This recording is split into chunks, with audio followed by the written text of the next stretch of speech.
Hey everybody, it's Cindy, and today I have a scrapbooking process video for you. First off, I want to apologize for my lighting. I am supposed to get new lighting put in over my workspace, hopefully today.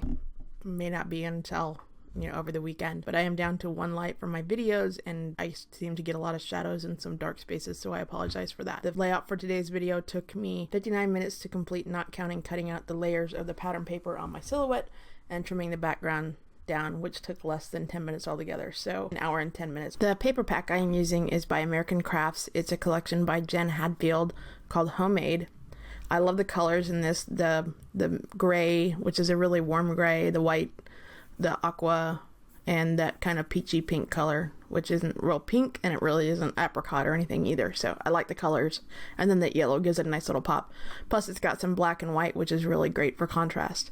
So what I have done so far is gone ahead and walk through some of the embellishments and things I'm going to use, and then I went ahead and trimmed my pattern paper down to 11 by 11 to fit on the blackberry swirl by Basil 12 by 12 bases. And then I am going to go through and ink all the edges of my pattern paper with Distress ink in weathered wood. I didn't want to use black or brown ink. I wanted that softer kind of gray color to go along with the soft gray, the warm gray tones of that background paper. And the reason I go ahead and ink the edges, even though I'm not actually distressing it and rubbing it onto the pattern paper to give it that really worn distress look, I use it just to finish off the edges, and it gives it kind of that finished, more complete look because it doesn't have that white core, which most pattern paper has, showing through, that makes it look kind of incomplete to me. So I go ahead and I almost always ink my edges of everything. Now for this layout, I am using 4 pictures of my dog Murphy from when he outgrew his first dog bed. The pictures are all 4 by 6. I am going to use some Kiwi lane templates. I had never heard of them until recently. I came across a couple of their sets of their border templates, the plastic ones. I believe one's Abbey Road and the other one that I used today was Paisley Place. And I scanned them all into my silhouette because I simply don't have the patience to sit there and cut out that many elements. It's just not me.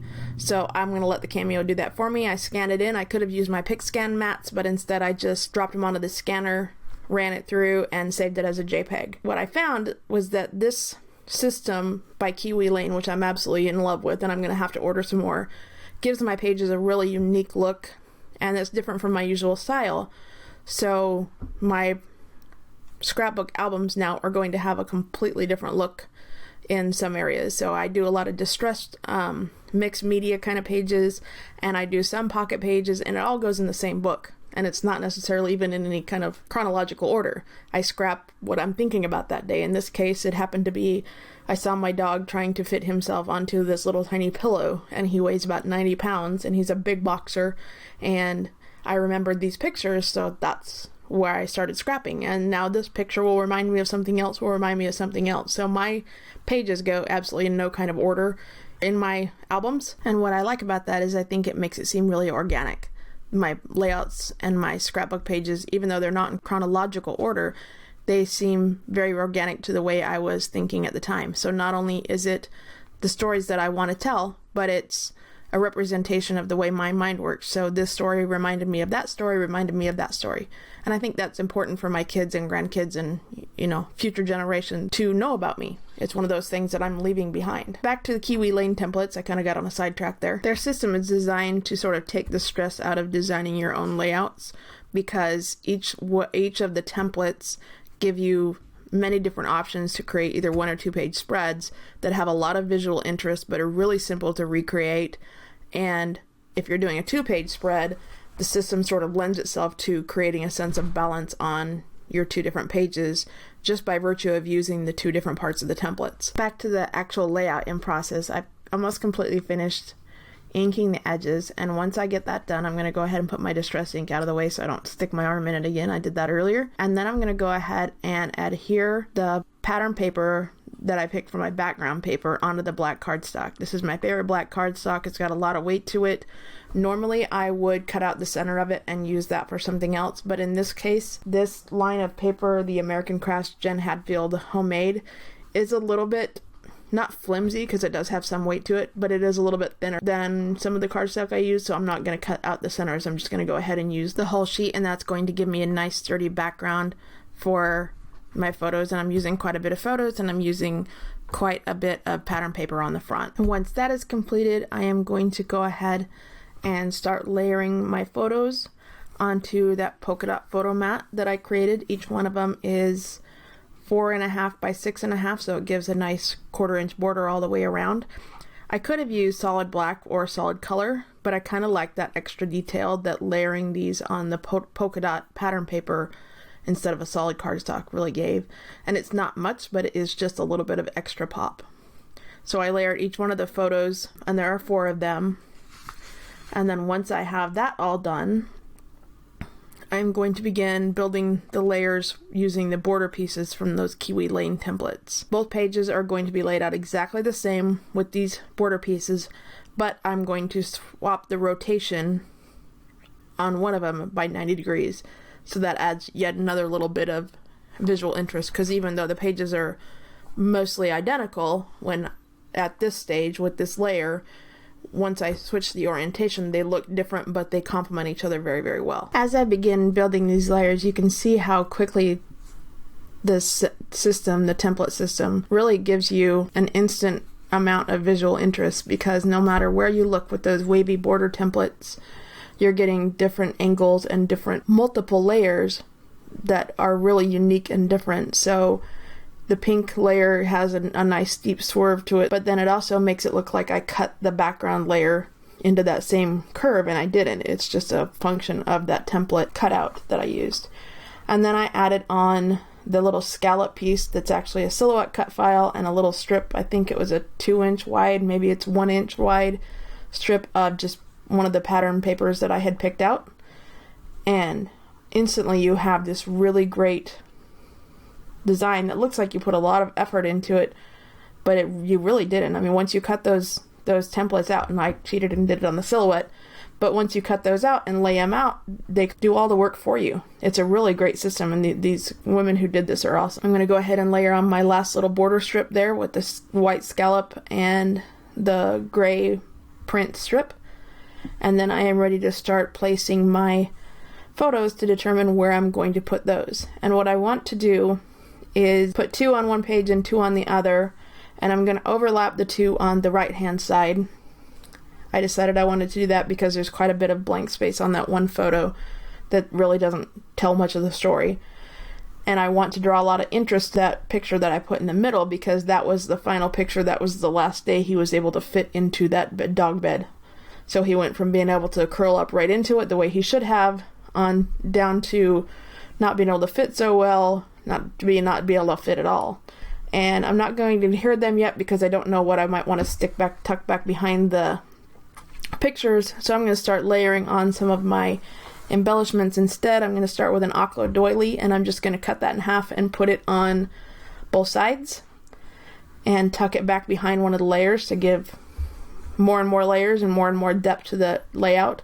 And then I'm going to add some tags from the sticker sheet from the paper collection, and I added some hemp twine to that and tucked it down in the inside, and I'm going to do the exact same to that other little white tag that's also from the sticker sheet. I like adding these tags to the projects, especially the ones that come with a paper collection, because they're usually geared directly to coordinating with the paper collection, but also because it adds that little bit of extra texture. Like this one, the one that I have there is wood grain, and then the white one has some lines in it. So even though I'm not using it in the original way they're intended, which is, to add little journaling or little notes or whatever, these are going to be blank. They're just going to be a placeholder for some of my embellishments, but that works really well, and it gives it that little bit more depth and texture to my page. Now I'm going to go ahead and build the embellishment cluster for the other side, and even though I made the other side identical up to this point, I'm going to deviate just a little bit and build a slightly different embellishment cluster.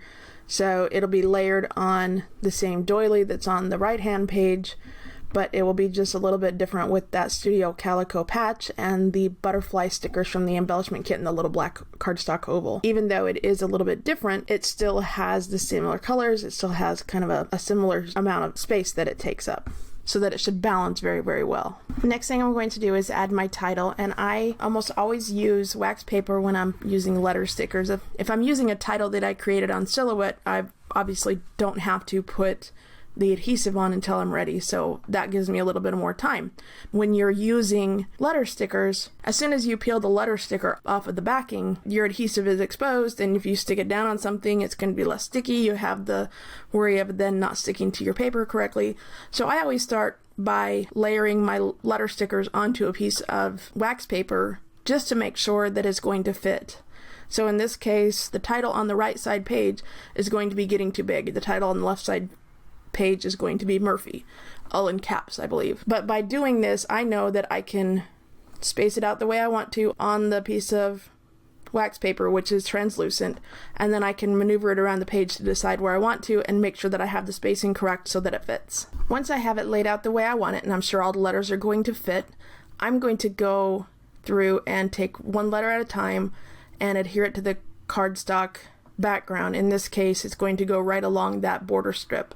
Now, I work right to left, and the reason I do is because I want any leftover space, white space, empty space, whatever you want to call it, I want it to be on the beginning of the title, not on the end of the title. On the end of the title, it would look like trapped white space, and I don't want that. So I'm going to go ahead and put each of the letters down, and as I was doing this, the first couple of letters, I realized I wanted to kind of re-emphasize my title, and the way I did that was just by squishing the letters pretty close together. You see, I didn't leave a whole lot of room in between those other letters, and I wanted to kind of reinforce the idea that he's too big for his bed, he's squished in there, and it's subtle, and it's probably I'm the only one who's ever going to know it's there, but it's there. Once I have that done, I'm going to go ahead and put Murphy on the other page, and that's going to be a vertical title, and again I'm going to do the same thing. I'm going to put my embellishment cluster down, and I'm going to try to avoid any extra white space on the end of the title. I want it to be on the beginning of the title, because then it kind of flows out into the edge of the page and doesn't seem like trapped white space. And then once I get to the point where both my title pieces are on, I'm going to start laying out my photos and adding little bits of embellishments here and there. Most of my embellishments come from these sticker sets that came with this paper collection.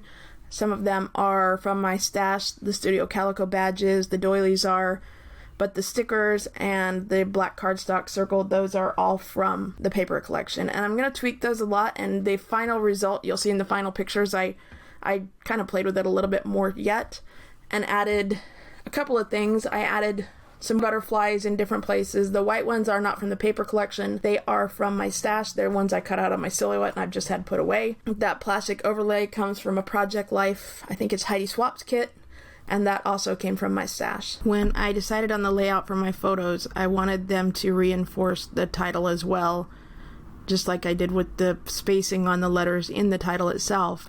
I wanted them to reinforce the idea that it was kind of close. So on the first two pictures on the left-hand side, when he did fit in the bed, I left those spaced out quite a ways. And then on the right-hand side, when he doesn't fit in the bed anymore, then I overlapped them to give that idea that it's pretty close. I added some additional little stickers from the paper collection, these little banner tags that I put up in the upper corners of two of the photos, and that kind of extends the color palette around the page. It marks those two pictures as being important, so you have the first picture and the final picture, and that's the reason I chose those. Now this white heart die cut is from my stash. It is, I think, one that I did on my own just with some basic heart shapes. It may be Wilna Furstenberg, but I'm not positive which one that is because I've done a lot of my own, and I also found some of her free files, so could be either one. The butterflies, again, are from a prior project, and I just went ahead and used them.